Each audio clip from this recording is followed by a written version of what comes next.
परीक्षा पे चर्चाમાં। थोड़ा बचता है कि चलो अब खाना शुरू करो, अब खाना बंद करो, ऐसा तो होता नहीं है।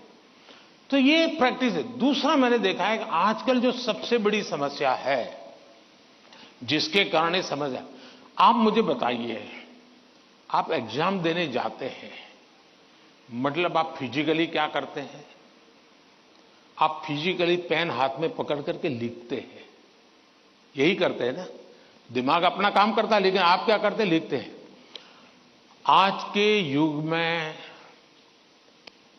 आईपैड के कारण, कंप्यूटर के कारण, मोबाइल के कारण मेरी लिखने की आदत धीरे धीरे कम हो गई है। जबकि एग्जाम में लिखना होता है, इसका मतलब हुआ कि मुझे अगर एग्जाम के लिए तैयार करना है तो मुझे अपने आप को लिखने के लिए भी तैयार करना है। आजकल बहुत कम लोग हैं जिनको लिखने की आदत है, और इसलिए डेली जितना समय आप अपने पठन पाठन में लगाते हैं स्कूल के बाद, उसका मिनिमम 50% टाइम आप खुद अपनी नोटबुक के अंदर कुछ न कुछ लिखेंगे। हो सके तो उस विषय पर लिखेंगे, और 3 बार 4 बार खुद का लिखा हुआ पढ़ेंगे और खुद का लिखा हुआ करेक्ट करेंगे। तो आपका जो इंप्रूवमेंट होगा किसी की मदद बिना इतना बढ़िया हो जाएगा कि आपको बाद में लिखने की आदत हो जाएगी। तो कितने पेज पे लिखना, इतना लिखने में कितना समय जाता है, ये आपकी मास्टरी हो जाएगी। कभी कभी मन से विषय आपको लगता है ये तो मुझे आता है। जैसे आप मान लीजिए कोई बड़ा प्रसिद्ध कोई गाना सुन रहे हैं, गाना बज रहा है, तो आपको लगता है ये गाना तो मुझे आता है, क्योंकि आपने बहुत बार सुना है। लेकिन एक बार गाना बंद करके जरा कागज पे लिखो ना, वो गाना आता है क्या, तो पता चलेगा नहीं यार, सुनते समय जो मेरा कॉन्फिडेंस था, मुझे अच्छा लगता था और आता था, हकीकत में मुझे आता नहीं था। मुझे वहां से प्रॉम्प्टिंग होती थी, इसलिए मुझे वो लाइन याद आ जाती थी, और उसमें भी परफेक्ट शब्द के संबंध में जब बात आएगी तो मैं पीछे रह जाऊंगा। मेरी आज की पीढ़ी के साथियों से बहुत मेरा आग्रह है कि कृपा करके आपकी एग्जाम में एक बड़ी चैलेंज होती है लिखना। कितना याद रहा, सही रहा, गलत रहा, सही लिखते हैं, गलत लिखते, तो वो तो बात का विषय है। आप अपना ध्यान प्रैक्टिस में इस पर कीजिए। अगर ऐसी कुछ चीजों पर अगर आप ध्यान केंद्रित करेंगे, मुझे पक्का विश्वास है कि एग्जाम हॉल में बैठने के बाद जो अनकंफर्ट या प्रेशर फील करते हैं, वो आपको लगेगा ही नहीं, क्योंकि आप आदी हैं। अगर आपको तैरना आता है तो पानी में जाने से डर नहीं लगता है आपको, क्योंकि आप तैरना जानते हैं। आपने किताबों में तैरना ऐसे होता है और आप सोचते हैं हाँ मैं तो पढ़ा था भाई, हाथ पहले ऐसे करते, फिर दूसरा हाथ, फिर तीसरा हाथ, फिर चौथा हाथ, तो फिर आपको लगता है कि हाँ पहले हाथ पैर दिमाग से खप कर लिया, अंदर जाते ही फिर मुसीबत शुरू हो जाती है। लेकिन जिसने पानी में ही प्रैक्टिस शुरू कर दी, उसको कितना ही गहरा पानी क्यों हो, उसको भरोसा होता है मैं पार कर जाऊंगा। और इसलिए प्रैक्टिस बहुत आवश्यक है, लिखने की प्रैक्टिस बहुत आवश्यक है। और लिखना जितना होगा शार्पनेस ज्यादा आएगी, आपके विचारों में भी शार्पनेस आएगी। और अपनी लिखी हुई चीज को 3 बार 4 बार पढ़ के खुद करेक्ट कीजिए। जितना ज्यादा खुद करेक्ट करोगे, आपकी उस पर ग्रिप बहुत ज्यादा आएगी, तो आपको अंदर बैठ करके कोई प्रॉब्लम नहीं होगा। दूसरा, अगल बगल में वो बड़ी स्पीड से लिख रहा है, मैं तो तीसरे क्वेश्चन पे अड़ा हुआ हूं, वो तो 7वें पर चला गया। दिमाग इसमें मत खपाइए बाबा, वो 7 में पहुंचे, 9 में पहुंचे, करे न करे, वो पता नहीं, वो सिनेमा की स्टोरी लिखता होगा। तुम अपने पर भरोसा करो, तुम अपने पर भरोसा करो। अगल बगल में कौन क्या करता है छोड़ो। जितना ज्यादा अपने आप पर फोकस करोगे, उतना ही ज्यादा आपका क्वेश्चन पेपर पर फोकस होगा, जितना ज्यादा क्वेश्चन पेपर पर फोकस होगा, इतना ही आपके आंसर के एक एक शब्द पर हो जाएगा और अल्टीमेटली आपको परिणाम उचित मिल जाएगा। धन्यवाद।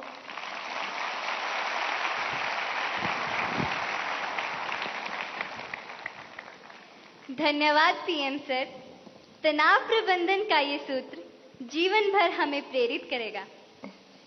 प्रधानमंत्री जी, राजसमंद राजस्थान के छात्र धीरज सुथार, जो कि government senior secondary school Kundwa में पढ़ते हैं, हमारे बीच इस हॉल में मौजूद हैं और आपसे प्रश्न पूछना चाहते हैं।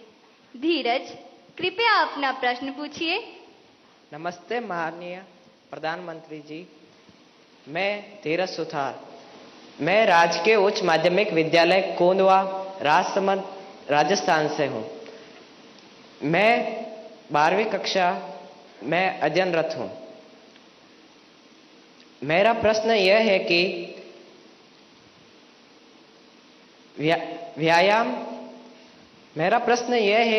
व्यायाम के साथ साथ पढ़ाई को कैसे मैनेज करें, क्योंकि शारीरिक स्वास्थ्य भी उतना ही जरूरी है जितना कि मानसिक स्वास्थ्य। कृपया मार्गदर्शन करें। धन्यवाद सर। आपका शरीर देख करके लगता है मुझे आपने सही सवाल पूछा है।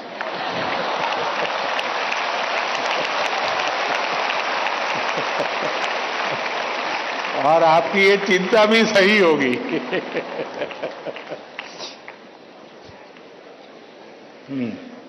धन्यवाद धीरज। अपनी सांस्कृतिक परंपरा और बर्फीली चोटियों पर तैनात सेना के जाबाजों के शौर्य के लिए विख्यात उत्तर भारत के प्रमुख केंद्र शासित प्रदेश लद्दाख के पीएम श्री केंद्रीय विद्यालय कारगिल की छात्रा नजमा खातून हमसे ऑनलाइन माध्यम से जुड़ रही हैं और प्रधानमंत्री जी आपसे प्रश्न पूछना चाहती हैं। नजमा, कृपया अपना प्रश्न पूछिए। माननीय प्रधानमंत्री जी नमस्कार, मेरा नाम नजमा खातून है। मैं पीएम श्री केंद्रीय विद्यालय कारगिल लद्दाख में पढ़ती हूँ। मैं कक्षा 10वीं की छात्र हूँ।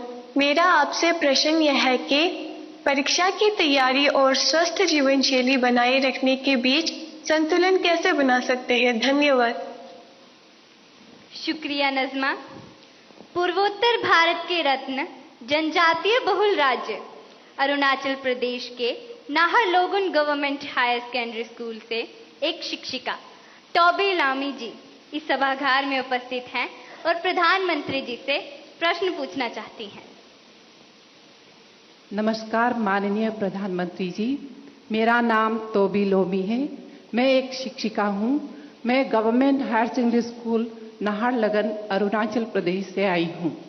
मेरा प्रश्न है, विद्यार्थी खेल कूद नहीं बल्कि पढ़ाई में मुख्य रूप से क्या और कैसे ध्यान केंद्रित कर सकते हैं। कृपया मार्गदर्शन करें। धन्यवाद सर। धन्यवाद मैम।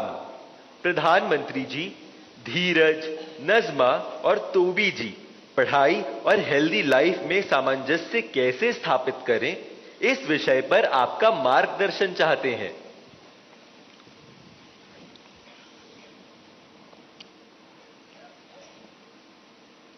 आप में से बहुत सारे स्टूडेंट्स मोबाइल फोन का उपयोग करते होंगे और कुछ लोग होंगे शायद उनको घंटों तक मोबाइल फोन की आदत हो गई होगी। लेकिन क्या कभी ऐसा विचार आया मन में कि नहीं मैं रिचार्जिंग में फोन रखूंगा तो मेरा मोबाइल का उपयोग कम हो जाएगा, इसलिए रिचार्जिंग नहीं करूंगा। अगर रिचार्जिंग नहीं करूंगा तो मोबाइल काम करेगा क्या? करेगा क्या? तो मोबाइल जैसी चीज जो रोजमर्रा देखते हैं उसको भी चार्जिंग करना पड़ता है नहीं करना पड़ता है? अरे जवाब तो दीजिए। रिचार्ज करना पड़ता है नहीं करना पड़ता है? अगर मोबाइल को करना पड़ता है तो ये बॉडी को करना चाहिए कि नहीं करना चाहिए?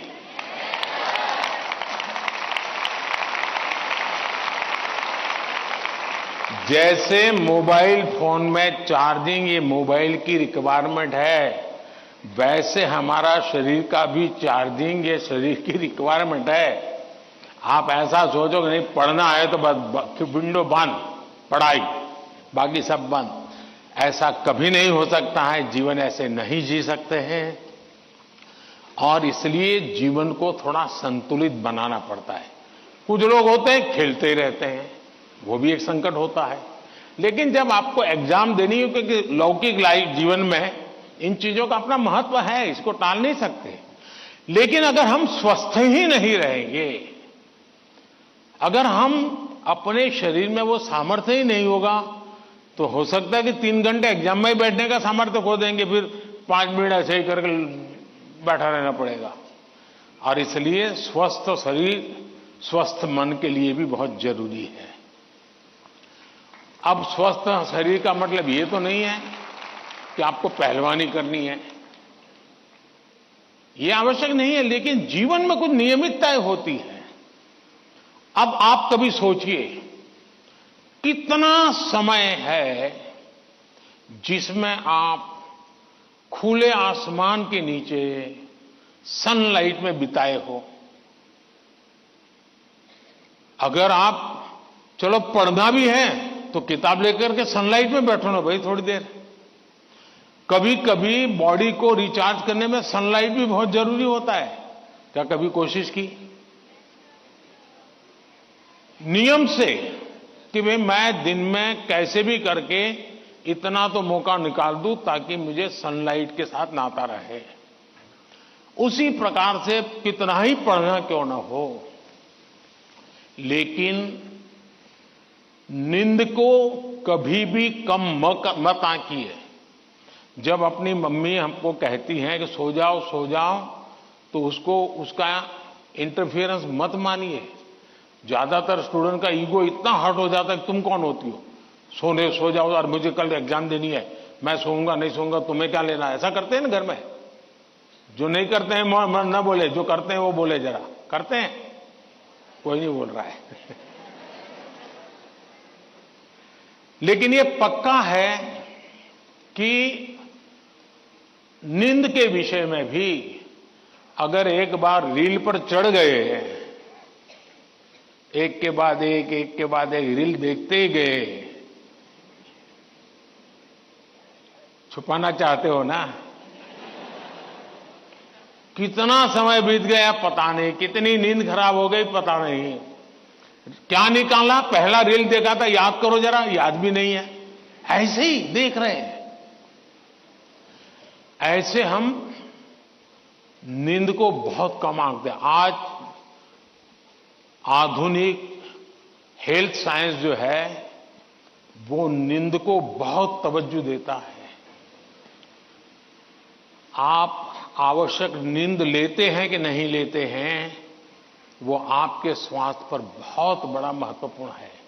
आपको उस पर ध्यान केंद्रित करना चाहिए। इसका मतलब ये भी नहीं कि बस एग्जाम तो आती रहेगी। मोदी जी को मिला था, उसने कहा है सो जाओ। अभी यहां आर्टिस्टिक बोर्ड बनाओ और घर में घुसते ही लिखो सो जाओ, मम्मी पापा को दिखा दो सो जाओ।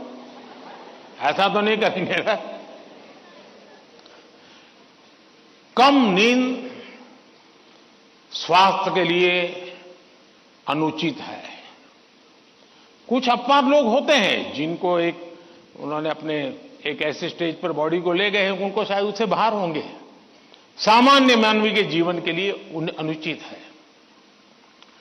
आप कोशिश कीजिए कि आपकी रिक्वायर जितनी भी नींद है वो आप पूरी लेते हैं, और ये भी देखिए कि साउंड स्लीप है कि नहीं। बहुत गहरी नींद होनी चाहिए। आप हैरान हो जाएंगे, ये जो टीचर बैठे हैं ना, बड़ी आयु के टीचर, ये सुनकर के जरूर चौंक जाएंगे। आज भी मैं इतना सारा मेरे पास काम है ना, आप लोगों जितना नहीं है।